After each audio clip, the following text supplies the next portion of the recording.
Hi guys, welcome to another vlog. So today we are back to our normal setting, but I'll change it again very soon. So in today's vlog what I'll do is I'll speak about 5 things that you should keep in mind with regards to your Bschool application.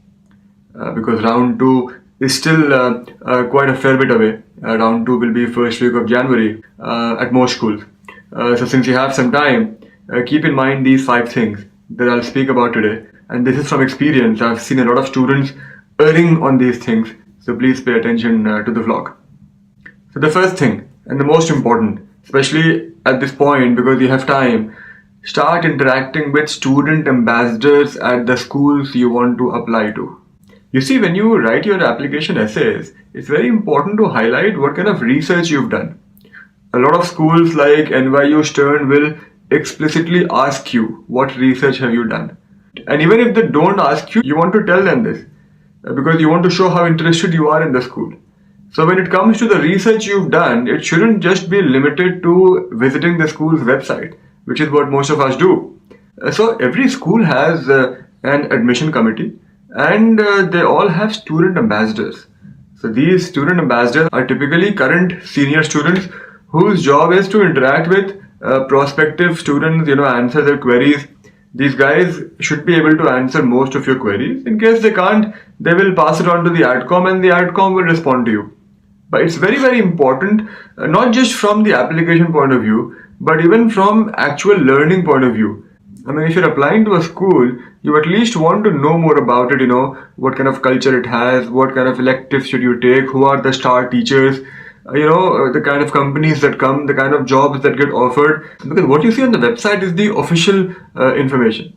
But if you speak to a person, you will get a lot of things that you will not be able to get from reading on a website.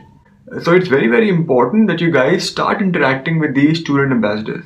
Because most people don't do so, and then the ones that actually do so end up getting an unfair advantage. So please start doing that. The second thing, legacies are overhyped. I've said this before, I'm saying it again, legacies are overhyped.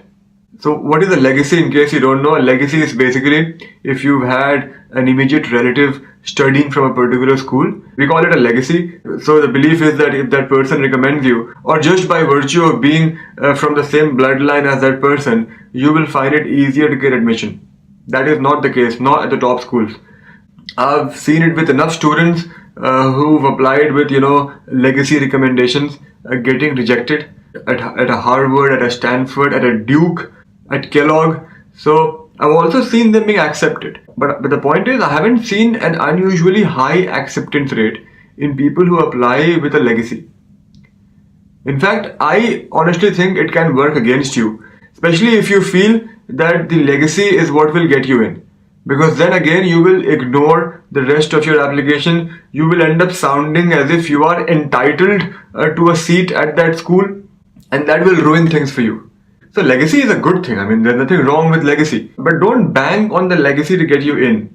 It will just be that one small point in your favor and nothing more than that. Because what I see students interpreting legacies as is completely different. They think legacy is a guarantee of admission, which is absolute nonsense. I think a couple of days back, I was sitting with a student who was applying to Stanford, and he said, "Oh, you don't understand, I'll get in very easily because my boss who will be writing my recommendation is a Stanford alum." I told him it means nothing, because I've seen so many students whose bosses or fathers or brothers were alums of top schools who did not themselves get into those schools or could not get into those schools. So legacies are overhyped.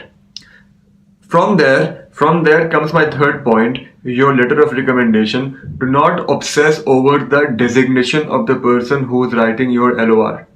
What actually matters is whether you worked under the person. If you worked under the person and the person has a high designation, that's ideal. But if you have to choose between the two, it's always the person you worked under. Because I see students again going the other way and getting recommendations from some distant family friend or their father's acquaintance who apparently has a strong designation or a big designation. But it makes no difference. In fact, again, if you ask me, I think the schools will look down upon you if you do such a silly thing. Because that tells me that you don't have confidence in your abilities, or that you feel that just by using that, recommender's name, the school will take you. And that also reflects poorly on what you think of the school. And no school likes that. So, and I've said this before in another vlog, but I keep repeating it because I want this to go inside your heads. Do not obsess with big designations when it comes to your letter of recommendation. A letter of recommendation from a person who has a very average designation, but who mentions a lot of specific points, relevant points in the LOR, will be much more useful for you. Because most recommendations that come from senior persons anyway is very, very broad, very, very general. They'll praise everything in glowing terms. The reader immediately knows the person has no idea of what the student is like. And they discount your entire LOR. So keep that in mind when you go hunting for your recommenders. Another point, and this is particularly relevant for Indians at least, because I've interacted with a lot of Indians. If you are from a big business family or a prominent business family, that is again not a guarantee of admission. Unless it is like, the top 10, top 15 families in the country. If you're outside of that, the net worth of your company is not gonna get you in. I've seen some students from very, very prominent families with huge net worth fail to get even an interview call from the leading schools. And they had everything. They had the family name, they had a legacy recommendation, but they failed to even get an interview call. And the reason again for that is partly the fact that you start to think that just because you are from a big business family, your admission is guaranteed.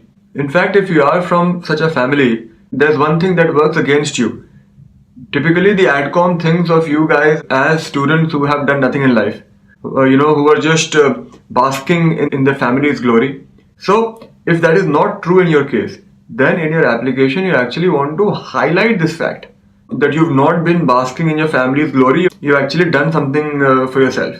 So there's actually a negative point of being from a business family, a big business family, which is this. So please, in your application essays, highlight, the things you've done by yourself and make them realize that you're aware of this point and you're trying your best to correct that perception that they might have of you. That also shows maturity, which is very, very important for your application. The last point, the GMAT is not a guarantee of admission. So again, don't let a high GMAT score fool you. If you get a high GMAT score, it's a good thing, but pay a lot of attention to the rest of your application. In fact, if you ask me, again, a high GMAT score could be a problem, especially if you are from India or China. If I see a 780, 790 from an Indian or a Chinese, the first thing that comes to my mind is that this person is a nerd. All he or she does is study, and they have no life beyond study. So then in your application, what you should do is, you should highlight other aspects of your personality. Don't bother with academics because 780, 790 takes care of it. Then you want to only focus on other things. What else do you do apart from studies? Show them that you are a well-rounded individual, that you have a life outside of academics, and they will love it. Fail to do so, and you will end up in the category of student with a 780, 790 who top schools love to reject. I spoke about this 2-3 vlogs back. So you don't want to go into the category of students who gets a very high GMAT score and then gets rejected. I mean, that's the worst because then you don't even know what you have to do. So if you have a high GMAT score, it's a great thing. Please pay as much attention to the rest of your application as you did to your GMAT prep, and you will most certainly get through to one of the top schools on your list. So if you go back to today's vlog, only the first point that I made was something you should do, which is interact with student ambassadors. The other 4 points were all things you should not do or you should guard against, because I keep seeing students make these mistakes and then struggle to get through to any of the desired schools.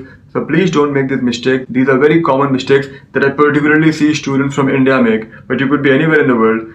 So pay heed to the advice I've given you guys. So that's gonna be it for today's vlog. I shall see you guys day after tomorrow in another vlog. Have a nice day.